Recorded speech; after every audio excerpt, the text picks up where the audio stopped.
Esta semana vamos a conversar acerca de los derechos en un limbo jurídico, dada toda esta situación de caos que se está viviendo con renuncia del presidente de la Asamblea, intervención del Ejecutivo en una institución en teoría que no podía ser manipulada por alguna otra institución como es la Asamblea Constituyente. Y para esto contamos con el abogado Ralph Suástegui Berboric, investigador jurídico político de la Fundación Ecuador Libre. Ralph, bienvenido a Tribuna Liberal. Siempre quisiera comenzar, quisiera iniciar esta entrevista con una pregunta que le hago a todo abogado. ¿Realmente vivimos en un Estado de Derecho en el país? No, y no es un problema que le puedas atribuir directamente al gobierno actual. Este problema ya ha venido con otros gobiernos. Hemos venido viviendo en un estado de legalidad, con más o menos derechos, pero un estado de legalidad al fin y al cabo. No hay pues esa protección a los derechos de libertad, de propiedad de vida. No tenemos ese estado limitado en sus funciones. Tenemos un estado paternalista, un estado sumamente grande que se cree pues con funciones moralistas y se cree con el derecho y con la sabiduría suficiente para podernos decir a todos los ecuatorianos cómo debemos vivir. O sea que el mal de no vivir en un estado de derecho no solo se puede limitar a este gobierno, sino a toda una herencia institucional del Ecuador. Así es, este es un problema que ya se viene arrastrando durante varios años. Como te decía, no hemos vivido en un Estado de Derecho, porque aquí se ha creído pues que las leyes son una suerte de fórmula mágica, que basta con dictar una ley para que se solucionen los problemas, se crean los problemas. Es más, se ha creído que las leyes deben ser impuestas para fines morales, para moralizar a las personas, para inculcar creencias muy determinadas, por decir, más allá de la fe católica o la religión que profese cada uno, de lo cual soy muy respetuoso. Siempre se ha visto pues que han habido grupos que presionaban por imponer su religión sobre otros, y no solamente eso, sino en cuanto a políticas económicas también se ha visto pues que se ha buscado imponer ideologías unas sobre otras, cuando debería ser pues dejado al mercado, a los ciudadanos, que elijamos cómo queremos vivir y con quién queremos comerciar y cómo queremos comerciar. Ralph, ¿qué caracteriza el Estado de Derecho? Porque mucha gente habla, ¿no? Decimos, bueno, ¿qué es el Estado de Derecho? ¿No ha habido? ¿Sí ha habido? Bueno, ¿podrías decirnos algunas características con las cuales el televidente podría identificar cuándo se podría vivir en un Estado de Derecho? ¿Qué caracteriza el Estado de Derecho? Bueno, el Estado de Derecho tiene dos puntos básicos, dos axiomas, por decirlo de esta manera. El primero es un Estado limitado. ¿Qué se entiende por Estado limitado? Es un Estado que no interviene en tu vida, que no se dedica a meterse en tu vida diciéndote que debes hacer esto, cómo debes vivir, con quién debes comerciar. Esto es un ejemplo que lo vemos muy frecuentemente, por decir, lo palpamos ahora con el caso de los arroceros, que el presidente dice no se puede exportar a Colombia. Tendrá sus razones él, pero es una violación flagrante a los derechos que tienen los arroceros para poder comerciar con quienes ellos deseen. Asimismo, pues el Estado de Derecho también se caracteriza por garantizar tres principios básicos, que son el derecho a la libertad, a la propiedad y la vida. Aparentemente, nuestros televidentes podrían pensar y dirían, bueno, pero si se ha garantizado el derecho a la libertad, a la propiedad y la vida, pero no han sido garantizados de una manera suficiente. Y no solamente que no han sido garantizados de una manera suficiente, sino que se los viene condicionando, y hoy aún más, al tema como que, por decir, la propiedad debe cumplir una función social, que esto pues obviamente no constituye una garantía de la propiedad, porque mañana o pasado puede aparecer cualquiera diciendo que la propiedad no ha cumplido su función social y por ende despojarte de tu derecho de propiedad. Has mencionado el tema de derechos y el título del programa le hemos puesto los derechos en un limbo jurídico. ¿Por qué señalo esto? Porque realmente no tenemos un marco institucional ni una norma constitucional que garantice los derechos de los ciudadanos. Tú bien mencionas el tema de los arroceros, se ha violentado el derecho de los arroceros a disponer de su propiedad. Sin embargo, no hay alguna instancia del Estado a la cual los arroceros puedan recurrir para defenderse. ¿Realmente vivimos en un limbo jurídico con respecto a los derechos? ¿O podemos recurrir a alguna institución del Estado para que salvaguarde nuestros derechos? No, en algún momento en el pasado hubo una suerte de teatro y se pretendía que había instituciones que realmente funcionaban y que realmente fungían como garantistas, pero hoy por hoy, cuando tenemos una asamblea constituyente con poderes totales, con poderes omnipoderosa, pues que tiene control sobre todo, no hay un tribunal constitucional, no hay ninguna institución que pueda hacer frente a lo que la asamblea diga, porque en teoría es el poder constituyente originario y responde pues a los intereses del pueblo, cuando todos sabemos pues que no está representada la gran mayoría, no está representados los intereses de todos los individuos, ni siquiera hay facciones que no se las escuchan ni se las toma en cuenta. Bueno, capaz el único que puede influenciar ahí es el buró político de Alianza País, ¿no? Que acaba de de destituir al propio presidente de la Asamblea o pedirle la renuncia, y tuvo que renunciar el presidente de la Asamblea. ¿Cómo es esta suerte de intervención en algo, como tú mencionabas, que era todopoderosa, ¿no? La Asamblea Constituyente? ¿Qué análisis haces o qué lectura le das a este suceso? De que un buró político de un partido que ganó el gobierno, o sea, ganó la presidencia, determine quién está o no está dentro de la presidencia de la Asamblea Constituyente. No sé si esto vale hacer énfasis en ciertas cosas. Primero, no sé si tú recordarás que el actual mandatario criticaba de manera sumamente dura y sumamente fuerte a las prácticas de la partidocracia, esto de los alzamanos, de votar en bloque, y es lo que hoy por hoy vivimos en la Asamblea de Montecristi. Pero más allá de eso, la idea y el mensaje tal cual se lo vendió a la gente no fue que iba un grupo de personas capaces por sus méritos a Montecristi, iba la gente del presidente. Entonces, esto obviamente le ha hecho creer al presidente que él tiene derecho pues para poder mandar. Tanto así que en meses anteriores, no sé si te recuerdas, él mencionó que les advirtió a los asambleístas, les dijo: recuerden que el pueblo no votó por ustedes, sino que votó por el proyecto de Rafael Correa. Entonces, esto obviamente demuestra que el presidente manda sobre los asambleístas, y lo que ha hecho y lo que está haciendo es construirse una constitución a su medida. Y el problema con esto es que la idea no es que se siga creando constituciones y creando más constituciones y creando más constituciones. La idea es que se redacte una constitución que pueda durar 200, 300 años.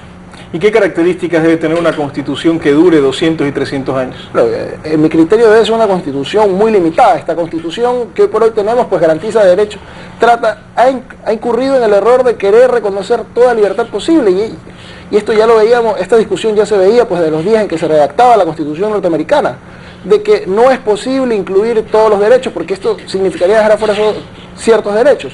Lo ideal sería una constitución mínima en la que se delimite exactamente cuáles son las funciones del Estado, cómo está constituido, además de pues que se garantice de manera irrestricta los derechos a la libertad, a la propiedad y a la vida.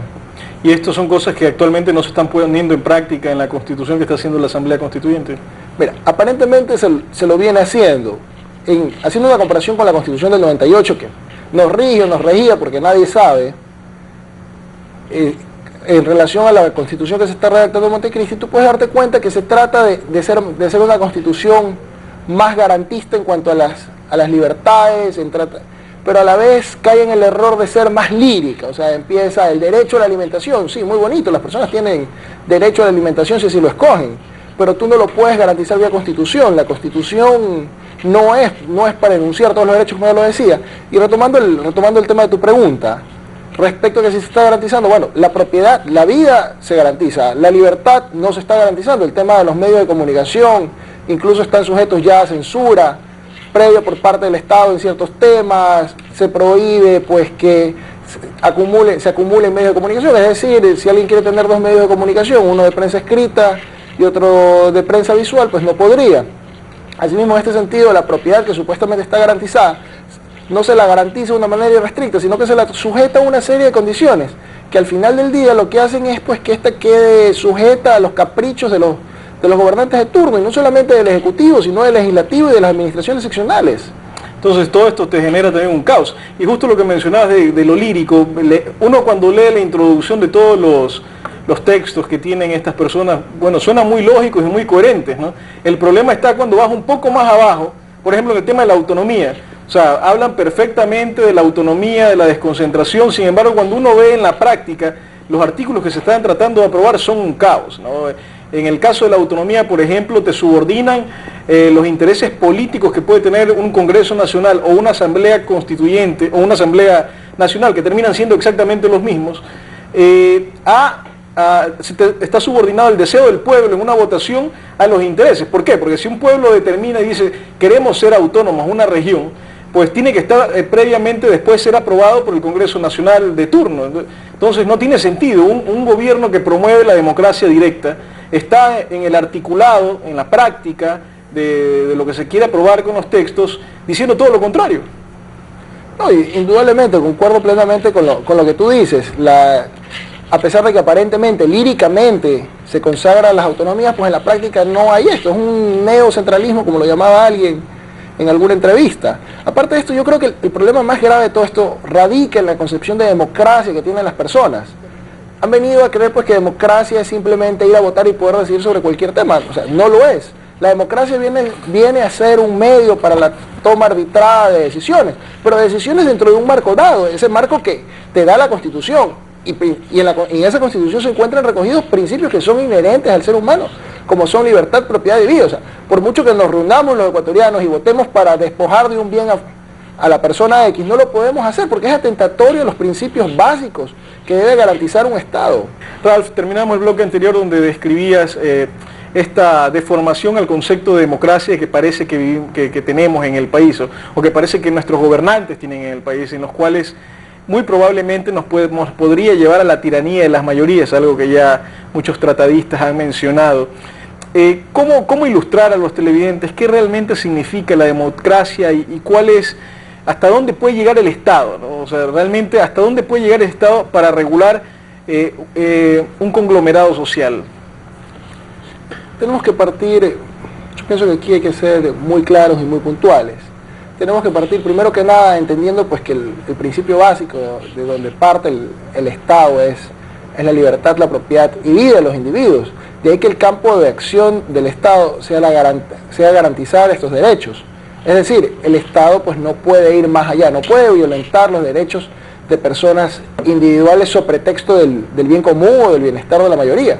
Tiene que pues, así como un individuo no le está permitido usar la fuerza contra otro, sería ilógico pensar pues que el Estado, que al final del día vendría a ser el cúmulo de voluntades de varios individuos, pueda atacar a otros. Sería tan ilógico como decir que tú y yo nos pongamos de acuerdo, contratemos un tercero para que vaya a agredir a alguien afuera del canal.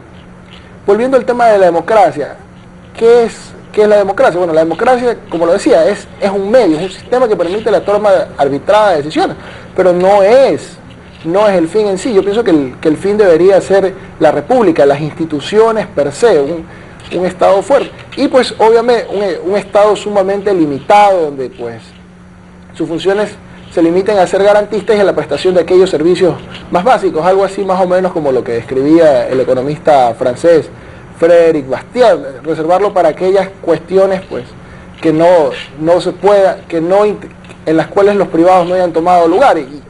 Y hay que ser claros en esto. Una de esas sería pues el ejército, es una de las opciones que se le debería reservar al Estado, pero actualmente en el país vemos el Estado empresario, lo vemos con el caso de Petroecuador, y aún más lo preocupante, lo vemos que se han reactivado empresas como el ENAC y se está queriendo reactivar empresas incluso como Emprovit, que en su momento ya fracasaron. Estos ámbitos no son parte del Estado, tampoco son ámbitos de acción del Estado, el entrar a regular la vida de las personas, el entrar a regular el comercio, el entrar a decirle a los productores a quién deben de venderle, a cuánto deben de venderle, cómo deben de venderle, en qué tiempo deben de venderle. En las leyes que se encuentran debatiendo en la Asamblea de Montecristi, pues se ha puesto que el Estado prácticamente se convierta en amo y señor sobre la voluntad de todas las personas, se convierte en una suerte de intermediario y lo que haga es decidir pues qué tiempo puede castigar a aquellos que piensen que están almacenando productos bajo el título de acaparadores.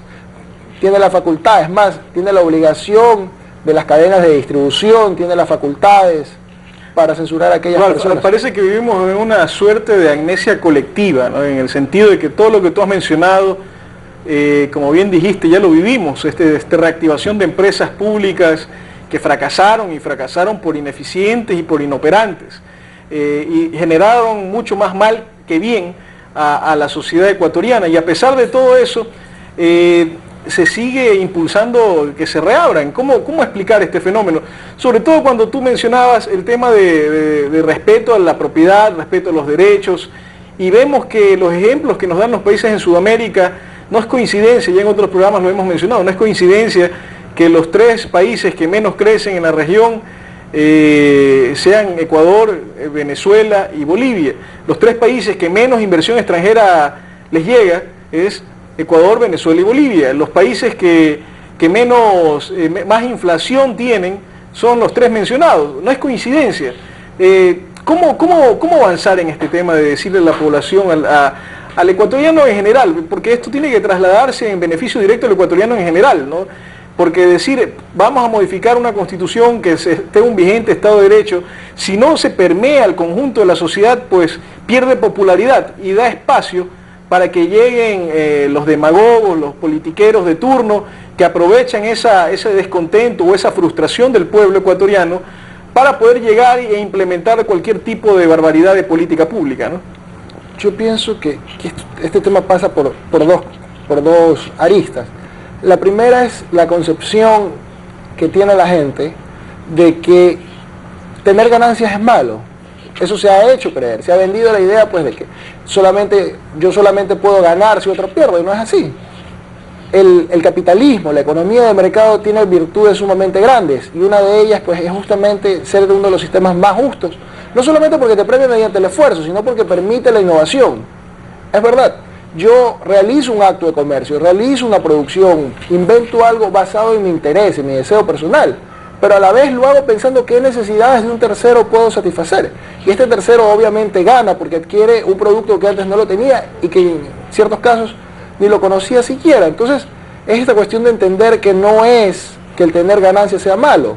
Lo interesante sería que todos podamos tener esas ganancias. Y aquí viene el segundo punto de los dos puntos que decía al inicio, es que el Estado, aparecen políticos ofreciendo cosas que aparentemente son gratis. Entonces, ¿a quién no le gustan las cosas gratis? Yo estoy seguro que si a ti mañana pasado se te acerca alguien y te dice, ¿sabes qué? ¿Quieres $100? Tú encantado de la vida dirías, perfecto, me agrada la idea. Es más, yo lo haría.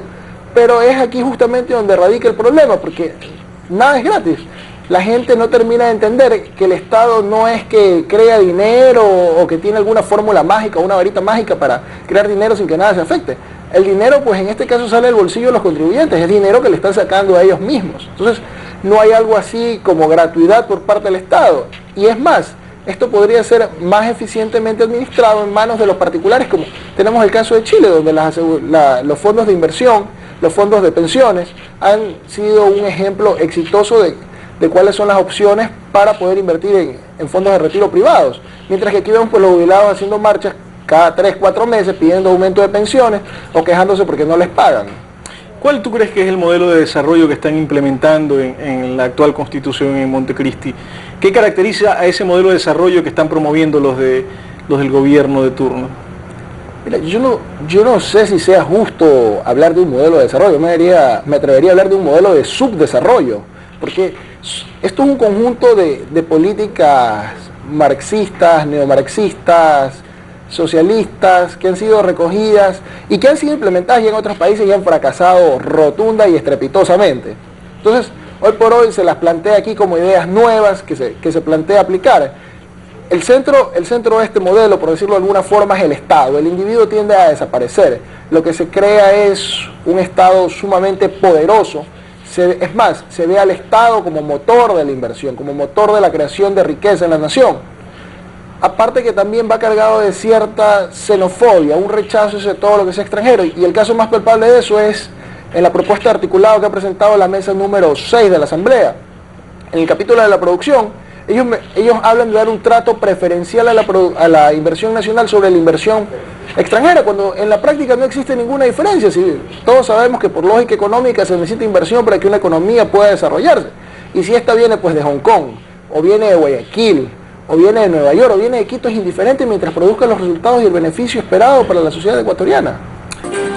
Ralph, para concluir, ¿tú cuál es tu visión de lo que se va a aprobar en Montecristi? ¿Realmente va a ser un articulado que garantice los derechos o va a ser un articulado que realmente sea, después de un par de años vamos a tener que decir, señores, esto no ha funcionado una vez más y tenemos que cambiar nuevamente la Constitución para tratar de copiar lo que funciona en vez de tratar de imitar lo que no funciona? El tema pasa que mientras se quiera tratar de crear constituciones sumamente explícitas, donde se trata de regular pues toda la vida del país, desde los asuntos más pequeños hasta los más grandes, estas constituciones no durarán y seguiremos cambiando, porque no se termina de entender todavía que la Constitución pues no es una suerte de libro mágico que debe decirnos cómo vivir y debe contener todas las reglas. Por el contrario, la Constitución lo que hace es delimitar el campo de acción del Estado y garantizar los derechos de libertad, propiedad y vida. Esa es la función de una Constitución, y mientras esto no sea comprendido, y mientras se sigue insistiendo en tratar de limitar todos los derechos y hacer propuestas como el derecho al placer, entonces no podremos hablar de una estabilidad constitucional, ni siquiera podremos soñar en una. Esto es un proceso largo que tiene que llevarse a cabo y en una campaña fuerte de difusión de ideas, de difusión de la mentalidad acerca de qué constituye realmente una constitución.